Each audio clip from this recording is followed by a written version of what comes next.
Lahko z nami podelite morda kakšen primer kakšnega takega odmevnega testa? No, teh testov praktično v zadnjih letih je vedno več in vedno bolj so odmevni. Zelo med tistimi, ki jih imajo naši člani, zelo radi so testi prehrane.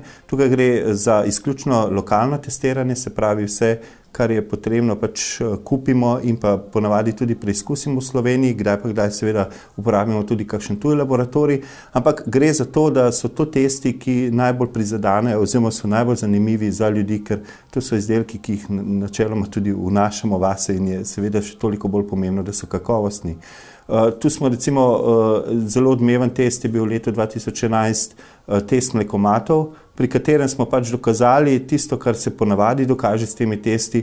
Nekateri mlekomati v tem primeru so dobri ali pa celo priporočljivi, veliko jih je povprečnih, so pa tudi takšni, pri katerih smo ugotovili pač dovolj velike pomanjkljivosti, da nismo mogli priporočiti pač nakupa mleka pri teh mlekomatih. In moram reči, da ne glede na izdelek, ne glede na to, iz katerega spektra izdelkov jemljamo pač modele za na test, je vedno zelo podobno. Ugotovimo, da je na trgu pač od dobrih ali celo zelo dobrih do recimo povprečnih. Teh slabih izdelkov je morda res zadnje čase nekaj manj kot mogoče kdaj prej, ampak še vedno se jih najde in to so tisti izdelki, pri katerih kupcu odsvetujemo, da jih kupi.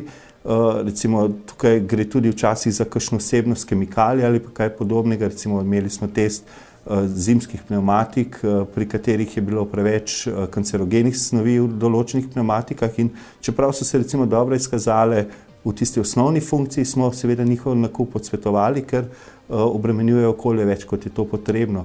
Podobno je recimo tudi s kakšnimi otroškimi stvarmi, denimo otroške vozičke, ko je bil test, je bilo ugotovljeno, da je zelo veliko kemikalij v plastičnih in pa gumijastih delov vozičkov in praktično vsi so padli na tem testu.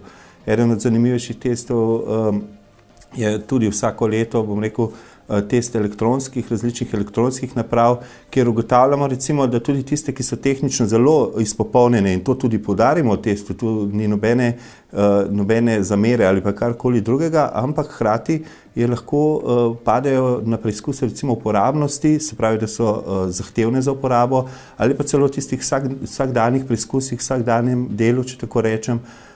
Imeli smo recimo mobilni telefon, ki je bil v danem trenutku daleč najboljši na trgu, a je pač ni prestal testa padca, ki je relativno zahteven, a ga večina telefonov brez težav prestane. In v takem primeru pač ta telefon pri nas na naši razpredelnici ne bo prav v vrhu, ampak bo samo povprečen.